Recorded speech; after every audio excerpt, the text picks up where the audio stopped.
Welcome back, leader. It's an honor to serve you today. I come to you after the floodings here in Texas in a somber yet conscious, energetic state for you.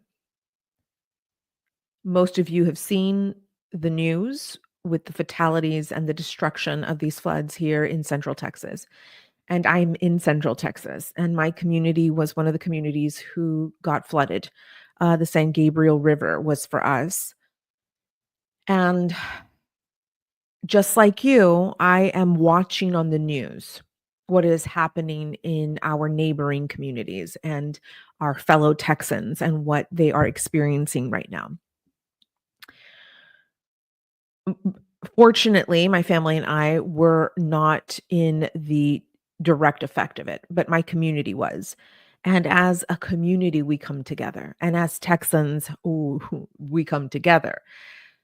Um, but like you, I was watching the news and watching these images, and my brain, it was as if the information that was coming through my eyes could not comprehend. It was like my brain was not believing what I was seeing.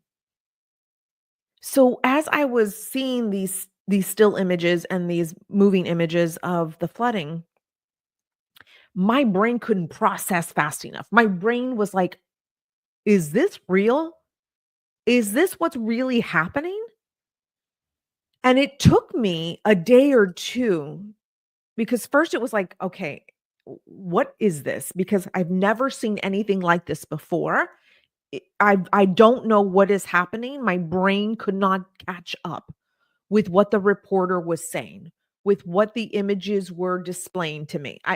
It was as if my brain bypassed a meaning because it was so shocking that it just didn't know how to process that because it needed to protect me from feeling some very hard feelings.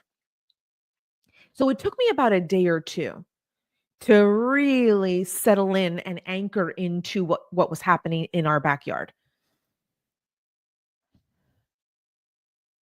And this entire week has been moments of sorrow combined with moments of anger, combined with some moments of frustration and overwhelm. And this entire week, it has taken me an entire week to come to you again with another podcast episode because I'm not like those other podcast people who have batched a dozen episodes at a time and, drip them out every week. No, I come to you as close to the publishing date as possible. So I'm just like a day or two away from this being published for you. Because I've always been an energetic person who likes to be in the moment with the collective. What is happening now? Reporting now. How am I feeling now? What are my thoughts now? So that whole batching thing, it makes no sense to me. It may to you if you're a podcast host, but not to me. I want to stay current and in the energy. And so it has taken me almost an entire week to prepare myself to come to you live today. If you're watching this on one of the platforms, LinkedIn, Facebook, YouTube, wherever you're watching this, or you are listening to this on Spotify, on Google Play, Amazon Audio, or Apple, wherever you listen to your favorite podcast.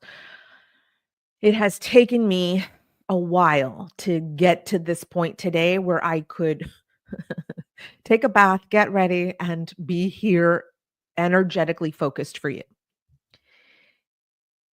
Because again, what is happening right now in Texas in particular is heavy.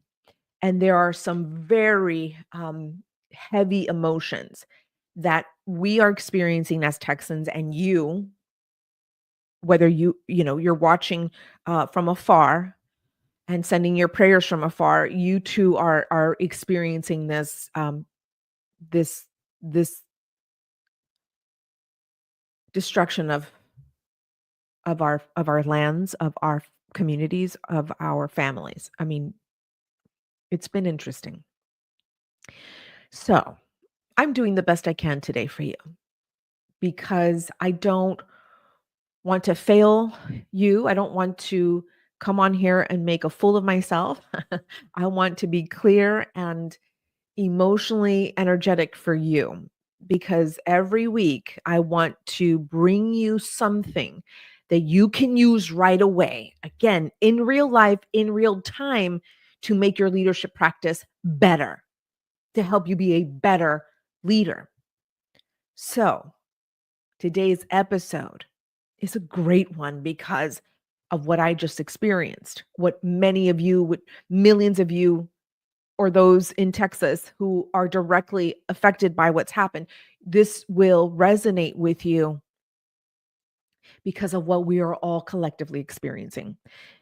And the title of this podcast episode is called Stillness is a Leadership Strategy. What? Stillness is a leadership strategy? Are you kidding me, Denise? Some of you may be yelling at the screen or listen or yelling at your phone or your wherever you're listening to this. You're probably going, excuse me, what does that mean? Stillness is a leadership strategy. Listen, we have lots of corporate strategies, don't we? As leaders, we have come up with our own strategies. We have borrowed strategies. We are using strategies from our predecessors. We have strategies upon strategies.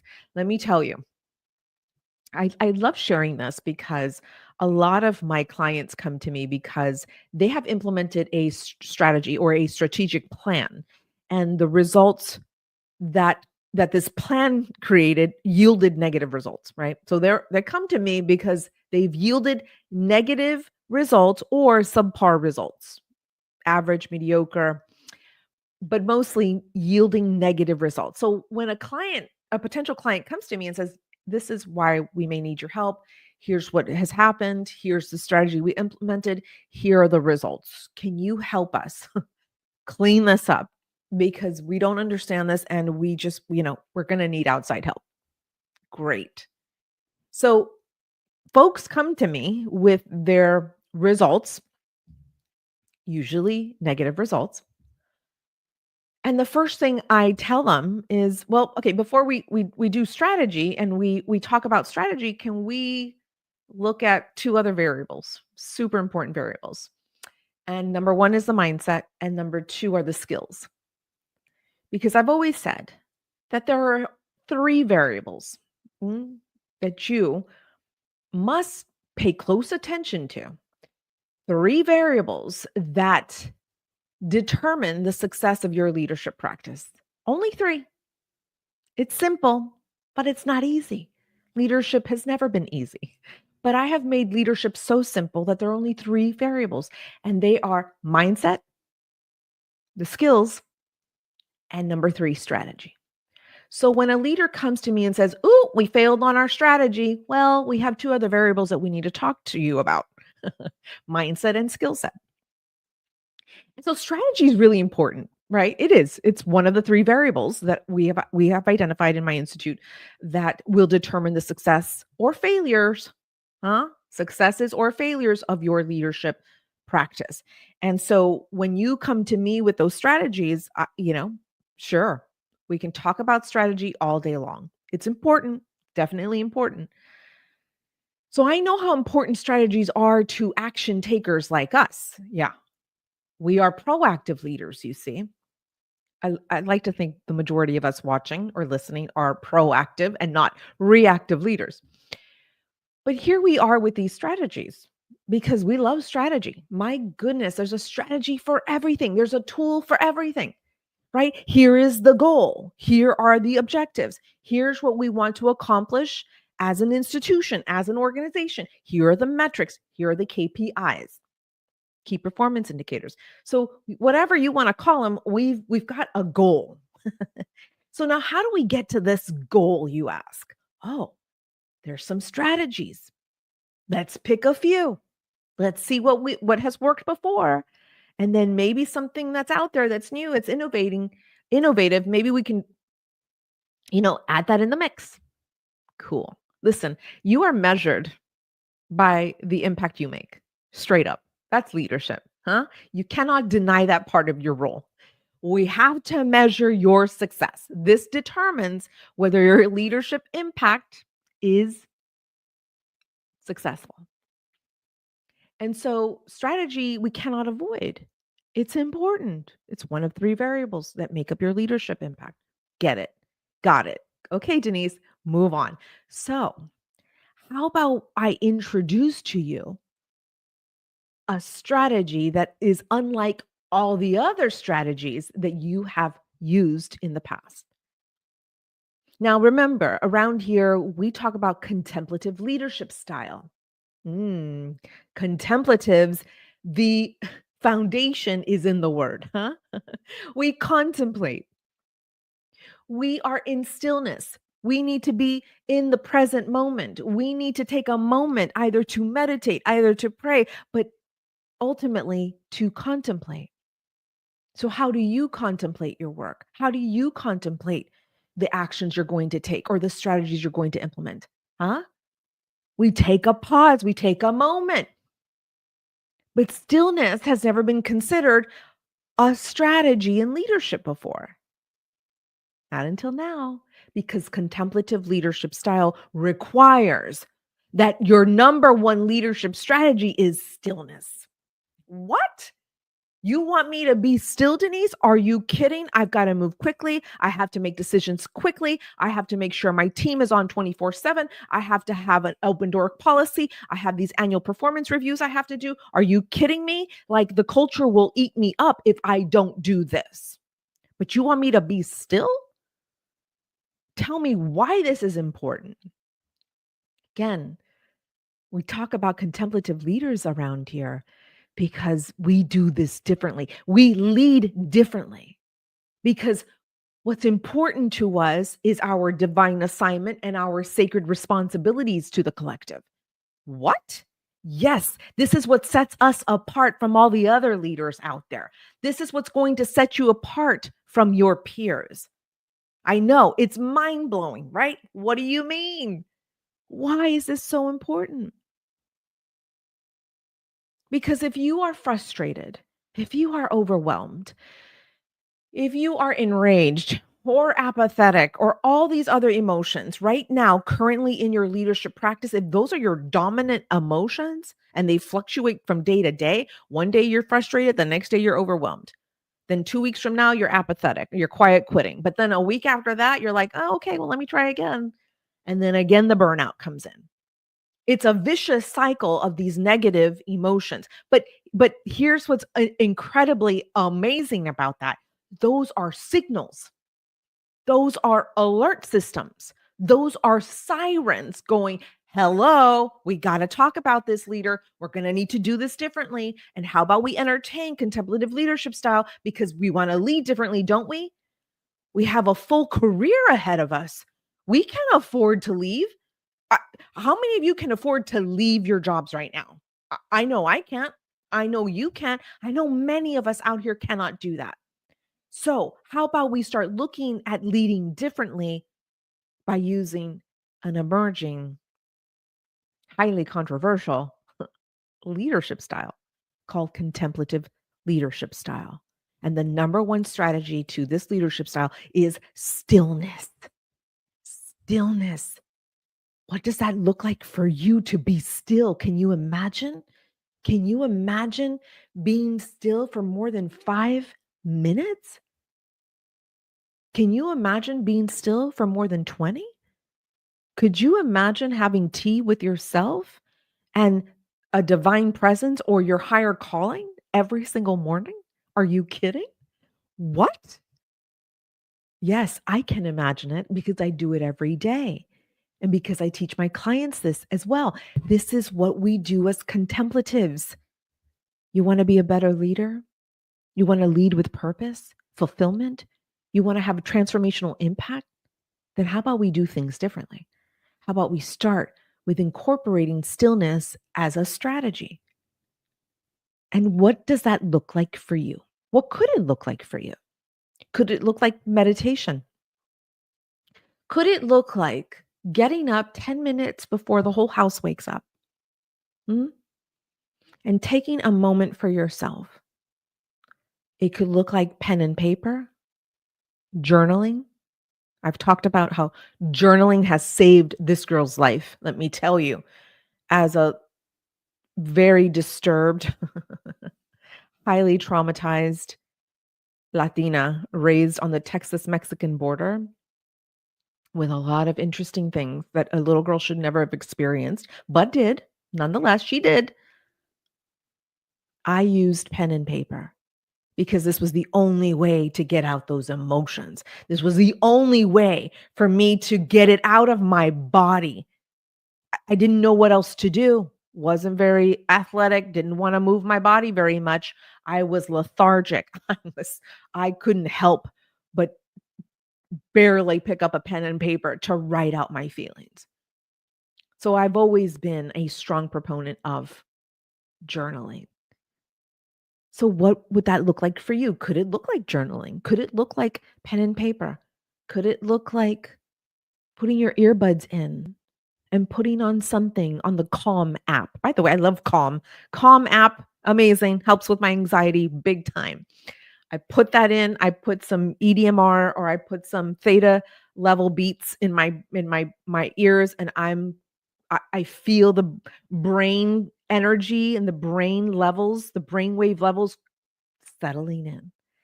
Like, "Whew, okay, we're reaching theta. Okay, calming down. Very nice." And sometimes I doze into a 15-minute nap, which I'd never napped before in my life until doing contemplative leadership style principles. I've now been able to find ways that work for me. That work for me, may not for you. But could that be putting your earbuds in for just a few minutes? Maybe doing some self hypnosis. Ooh, I like the Harmony app, by the way. They're so great. Um, who else do I have on my playlist? My apps. I'll have to come up with a list of things, of resources that have helped me. And you know what? That's going to be my next project to put a list of resources for contemplative leaders. Ooh, wouldn't that be exciting? So a little self hypnosis may work.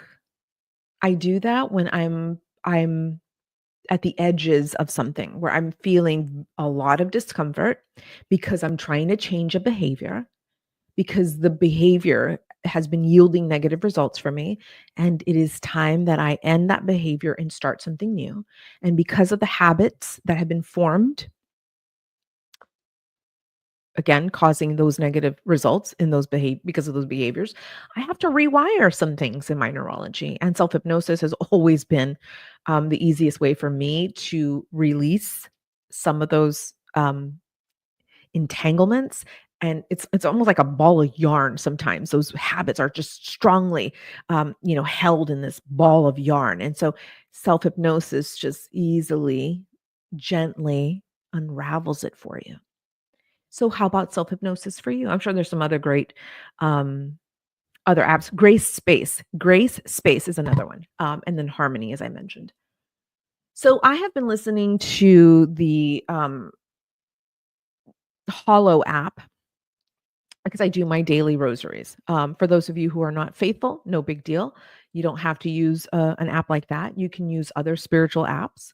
I follow Spirit Daughter. She has an incredible app, again, for spiritual practices. So you can put in your earbuds and then do a meditation on her app, which is incredible. Gosh, there's so many things. How about just some music? How about some music? Like for me, jazz gets me settled. Like, it's just the instruments, it's the genre that really excites me. And so, what is that for you? Are you on Amazon Radio? Are you on iTunes, Spotify? Do you have a playlist that you go to?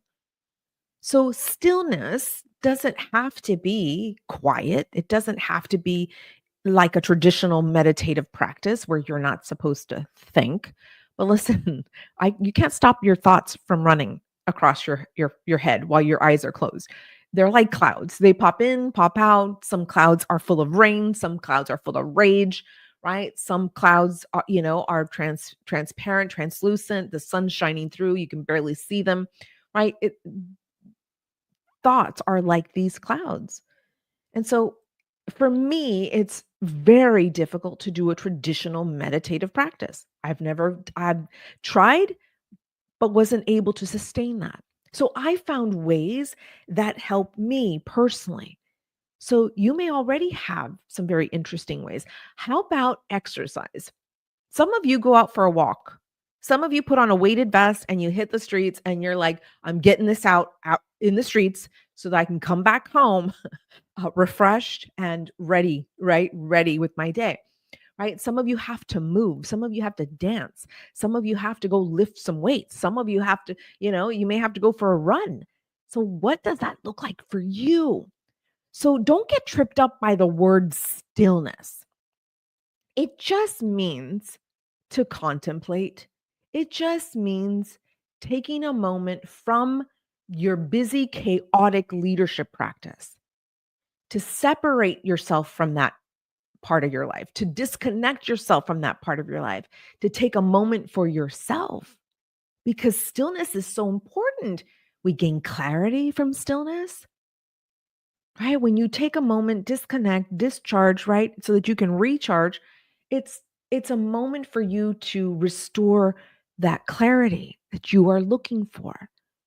Listen, we're leaders. We have to be clear in our decision making.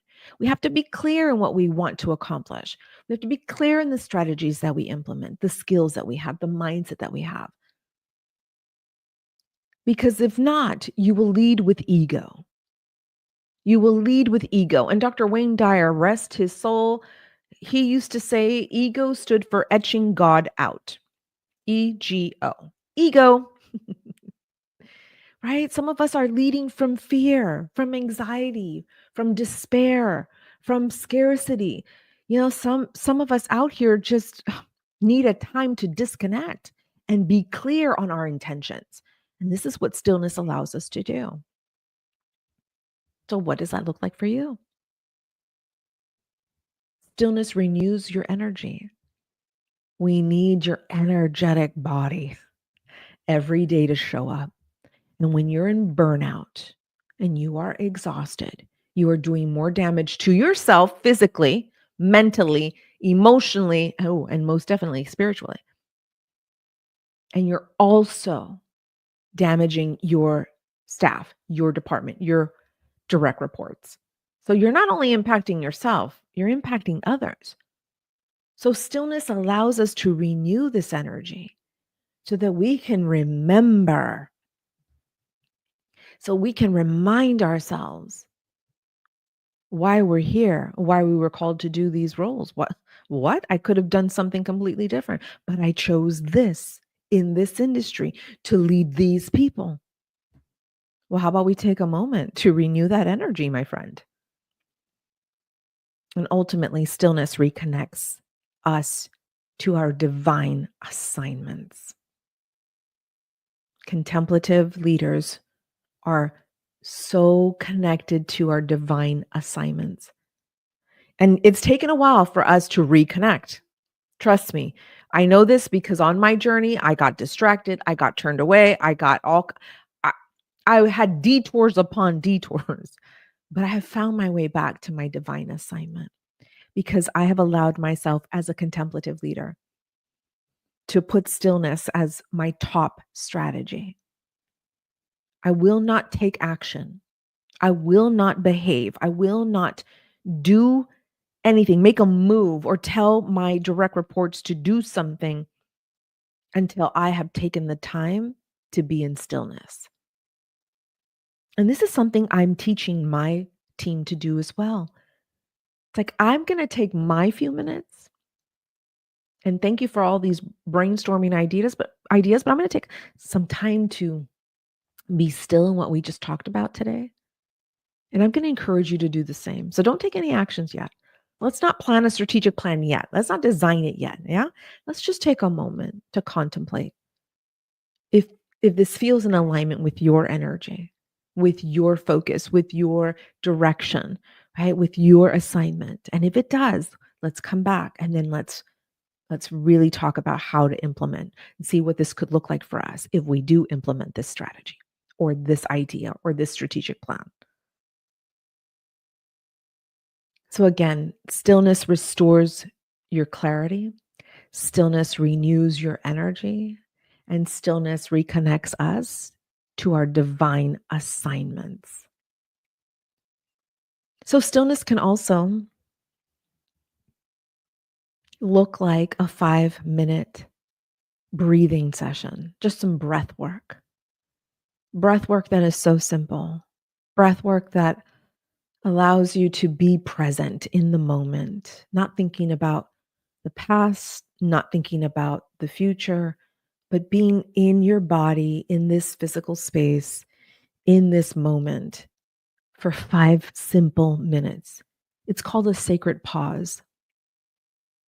Put that in your agendas, put it on your calendars, put an alarm, set an alarm on your phone. 5-minute sacred pauses throughout your day. It's that simple, my friend.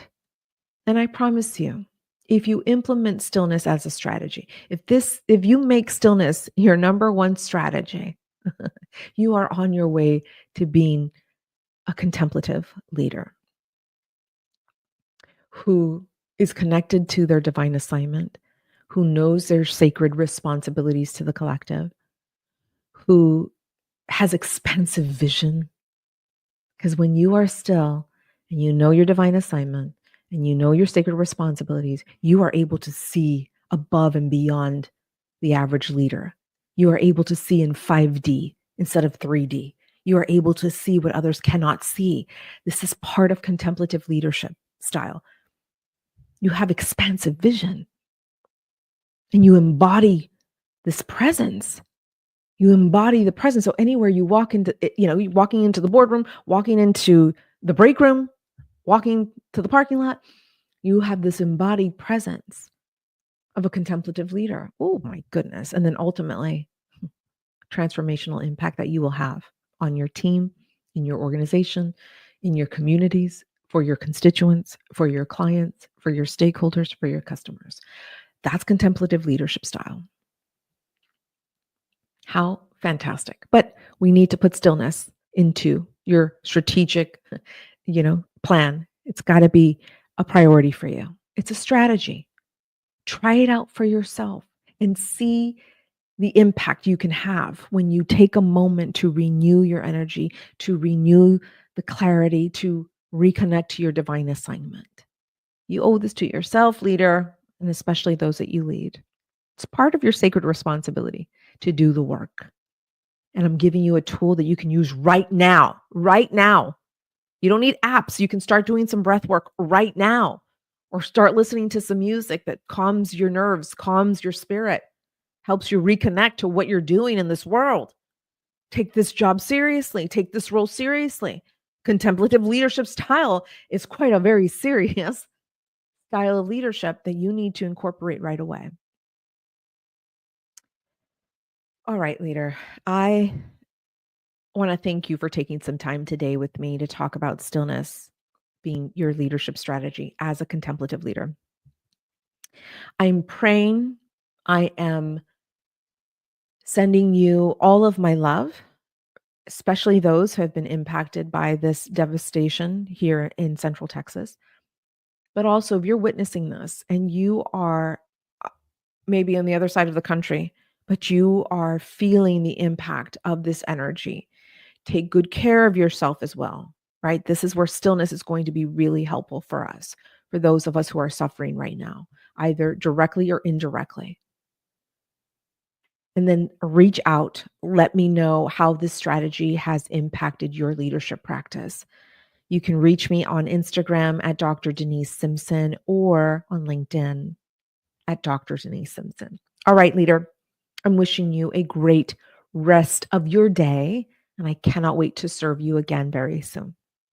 Take very good care.